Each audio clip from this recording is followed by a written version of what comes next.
Ne néglige pas la première slide de ta présentation. Des premières slides qui racontent rien, crois-moi, j'en ai vu des milliers. Ta première slide, elle doit déjà raconter quelque chose. Parce que c'est la slide qui est généralement le plus longtemps visible à l'écran pendant que les participants s'installent. Elle a le même rôle qu'une affiche de film. C'est la big picture de ta présentation. Elle annonce la couleur. Bref, pour arriver à faire une première slide qui claque, je vais te donner 2 conseils hyper simples. Premier conseil, bosse ton titre.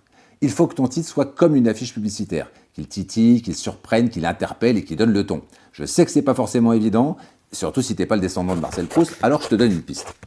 Cherche dans ta présentation l'information la plus importante, celle qu'il faut que tout le monde retienne, ou la plus surprenante, et utilise-la dans ton titre.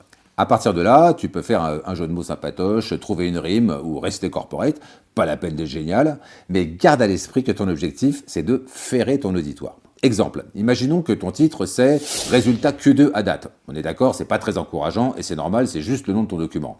Disons que dans ta présentation, tu annonces une chute de l'audience au mois de mai à cause des ponts. Ton titre pourrait être « Pas de rebond pendant les ponts ». Ça t'empêche pas de laisser ton titre d'origine en petit pour que tout le monde s'y retrouve. Deuxième conseil, bosse l'image. Je t'apprends rien si je te dis qu'une image vaut 1000 mots. Illustre ton nouveau super titre avec une super image qui enfonce le clou. La cohérence est ton allié.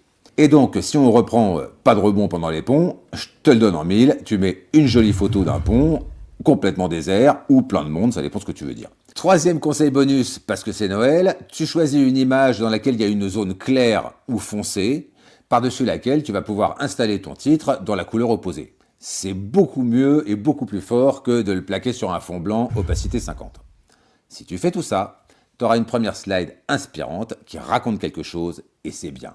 Mais en plus, tu auras montré à tes petits copains que tu prends soin d'eux, que tu veux les intéresser et qu'ils sont très importants pour toi.